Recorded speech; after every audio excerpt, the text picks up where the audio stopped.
आज मैं आपको ऐसी राज की बात बताने जा रहा हूं जिसके बाद मेरी गारंटी है कि दुख तो आपके पास नहीं रहेगा, रोग मुक्त हो जाएंगे, किसी तरह का दुख आपके पास नहीं रहेगा। लेकिन इसको ध्यान से सुनना।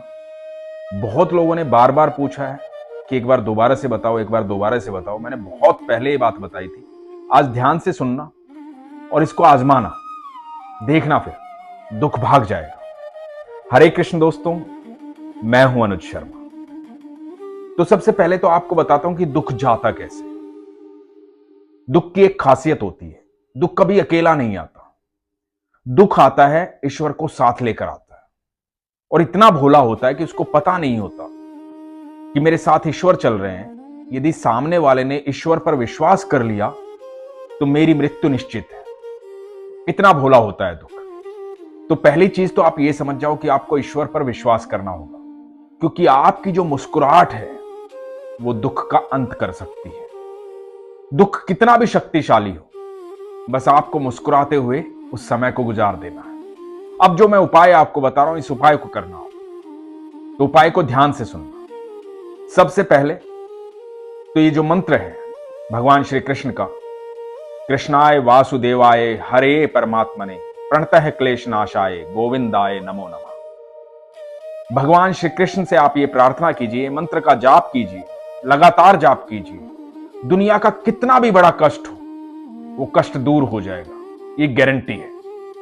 दूसरी जो बात मैं लॉजिकली आपको बताने जा रहा हूं वो ये है कि यदि आप थक चुके हैं दुनिया भर की जगह जाकर के, लोगों से सलाह लेकर के, उपाय करके, तो ये उपाय कर लेना, सब कुछ बदल जाएगा। कहीं से भी एक बांसुरी लेना। बांसुरी जो है वो ऐसी होनी चाहिए जो बजती हो। नॉर्मल बांसुरी मत लेना जो मंदिर के लिए दे देते हैं लोग, चढ़ा दो 10-20 रुपए की बांसुरी जो आती है, वो मत लेना। एक अच्छी बांसुरी लेना, बांस की बांसुरी लेना। और यदि आपकी क्षमता है और अच्छी बांसुरी लेने की, चांदी की बांसुरी लेने की, वो आपकी क्षमता पर है, लेकिन बांस की बांसुरी लेना, क्योंकि बांसुरी वैसे बांस की ही होती है, फिर श्रद्धा की बात होती है। तो बांसुरी लेना, और बांसुरी को टेस्ट मत करना, ना चेक करना, ना दुकानदार से चेक करवाना। उस बांसुरी को लेना, मंदिर जाना, भगवान श्री कृष्ण के किसी भी मंदिर जो आपके आस पड़ोस में कहीं भी भगवान श्री कृष्ण का मंदिर है, उस बांसुरी को लेकर जाना, भगवान के सामने अपने मन की बात रखना, जो भी आपके मन में चल रहा है, जिस भी दुख से आप गुजर रहे हैं, जिस भी समय से आप गुजर रहे हैं, वो बात अपने मन में कहना भगवान से प्रार्थना करना कि भगवान मेरे सारे कष्टों को दूर करो। उस बांसुरी को भगवान को अर्पित कर। अर्पित करने के बाद वहां से आप चले आना, वो बांसुरी वापस मत लाना।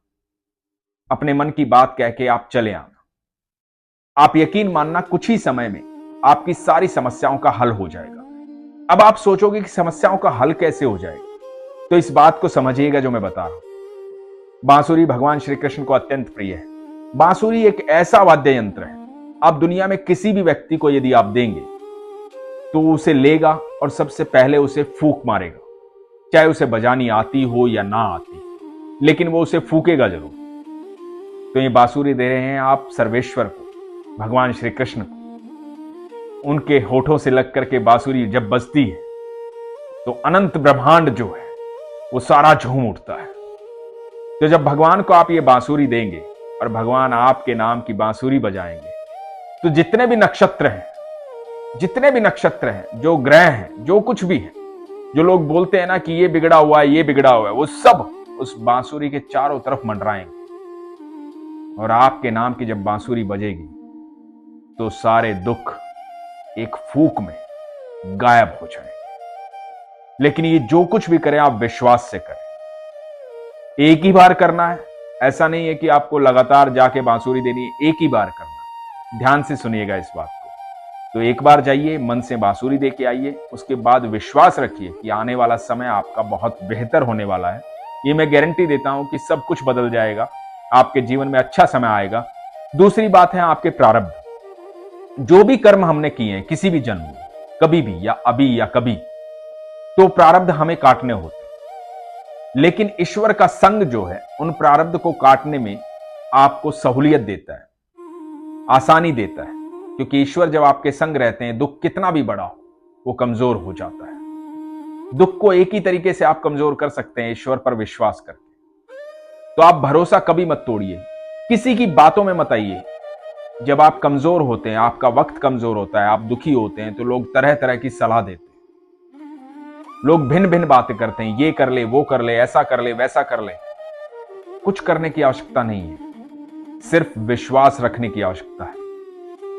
एक अत्यंत खूबसूरत प्रसंग आपको सुनाता हूं, ये सुनिएगा। इस प्रसंग से आपको समझ में आएगा कि कौन है कृष्ण और क्यों बातें करते हैं हम विश्वास की, और क्यों मैं कहता हूं कि वो सारे दुख हर ले। तो ये बात है महाभारत शुरू होने से पहले। महाभारत शुरू होने से पहले हुआ यूं कि भगवान 5 जगह मांगने आए पांडवों के लिए कौरवों से। भगवान ने कहा कि 5 जगह दे दो, तुम हस्तिनापुर चलाना, और वो 5 जगह पर अपना राज्य करेंगे, सब खुशहाली से रहेंगे, कोई दिक्कत की बात नहीं होगी, तुम खुश रहना, वो खुश रहेंगे, क्या जरूरत है आपस में झगड़ा करने की। लेकिन शकुनी को यह बात सहन नहीं हुई। शकुनी ने दुर्योधन को कहा कि इसको बंदी बना ले, ये उनकी हिमायत लेकर आया है, उनकी तरफ से आया है, उनको हमारे राज्य से हिस्सा देना चाहता है। तो दुर्योधन ने बंदी बनाने के आदेश दिए। अब भगवान को कौन बंदी बना सकता? अनंत ब्रह्मांड के मालिक हैं वो। पहली बार भगवान श्री कृष्ण ने अपनी थोड़ी सी लाइट दिखाई, पहली बार ये बताया कि मैं हूं कौन और किसे बंदी बनाने जा रहे हो तुम हो कौन। तो भगवान ने जब ये दिखाया तो सब चौंक गए। भगवान को कौन बंदी बना सकता था? भगवान अपनी बात कह के चले गए। जब श्री कृष्ण अपनी बात कह के चले गए तो कौरवों के राजा धृतराष्ट्र ने ज्योतिषी को बुलाया, सबसे मिलकर के सलाह ली कि क्या करें, अब या तो युद्ध होगा या 5 जगह देनी पड़ेगी। तो ज्योतिषी ने कहा सुयोधन जो है, सुयोधन दुर्योधन का नाम था, दुर्योधन हम उनको उनके कर्मों के कारण कहते हैं। तो ज्योतिषी ने कहा जो सुयोधन है, सुयोधन की कुंडली में राजयोग है, दुनिया में कोई भी हरा नहीं सकता, निश्चित तौर पर राजा बनेगा, कोई रोक ही नहीं सकता, कुंडली में लिखा है। तो आप निश्चित तौर पर विश्वास रखिए कि आपका पुत्र ही राजा बनेगा, युद्ध कीजिए। और एक ज्योतिषी के कहने पर युद्ध शुरू हो गया। जब युद्ध शुरू हो गया तो 3 दिन बीत गए। 3 दिन बीत गए और कौरव निपटने शुरू हो गए। तो धृतराष्ट्र ने ज्योतिषी को बुलाया और ज्योतिषी को कहा कि तुमने कहा था मेरा बेटा राजा बनेगा, तो ये क्या चल रहा है? तो ज्योतिषी ने कहा कि महाराज अभी तो 3 ही दिन हुए, मैंने तो परिणाम की बात की थी, इंतजार कीजिए, सुयोधन ही राजा बनेंगे। 8 दिन बीत गए, आधे कौरव निपट चुके थे। जब आधे कौरव निपट गए, धृतराष्ट्र चिंतित था। विदुर भी बहुत कुछ बता चुके थे, संजय भी बहुत कुछ बता चुके थे। ज्योतिषी को फिर से बुलाया गया। ज्योतिषी को पूछा गया कि ये बताइए कि आपने कहा था कि मेरा बेटा राजा बनेगा, 8वां दिन हो गया है, आधे से ज्यादा कौरव निपट चुके, अब क्या कहते हैं आप? अब क्या कहता है आपका ज्योतिष शास्त्र? तो ज्योतिषी ने एक बात कही, वो बात आप ध्यान से सुनिएगा। ज्योतिषी ने कहा कि वहां कोई है जो समय और परिधि से परे है, वहां कोई है जिसने नक्षत्रों की दिशाएं बदल डाली, कोई है वहां। तो विदुर ने कहा कि श्री कृष्ण है वहां, प्रभु है वहां। दोस्तों, सारे नक्षत्रों का स्वामी मेरा कृष्ण है, मेरा ठाकुर है। जहां वो होता है वहां कुछ नहीं होता है, और जो वो चाहता है वही होता है। इसलिए इधर उधर भटकिए मत, विश्वास कीजिए। आपको पता है कि महाभारत के युद्ध के बाद राजा कौन बना था? क्योंकि सब नक्षत्रों का स्वामी मेरा कृष्ण है। आप यकीन मानना, यदि आप दुखी हैं, परेशान हैं और आपकी समस्याओं का हल नहीं हो रहा है, आप सब जगह से हार चुके हैं, तो आज ही अपनी कुंडली को उठाइए और भगवान श्री कृष्ण के चरणों में रख दीजिए, समर्पित कर दीजिए उन्हें, क्योंकि सब नक्षत्रों के स्वामी वही हैं और आपका कोई कुछ नहीं बिगाड़ सकता जब आपके सारथी कृष्ण है, आपके साथ कृष्ण है। बस विश्वास रखिए, कृष्ण आपके साथ हर समय है। वो आपसे बेहद प्यार करते हैं, वो हम सब के पिता हैं, हम सब उनकी संतान हैं। हम इधर उधर भटके ना, इस सफर का आनंद लें और विश्वास रखें अपने पिता पर।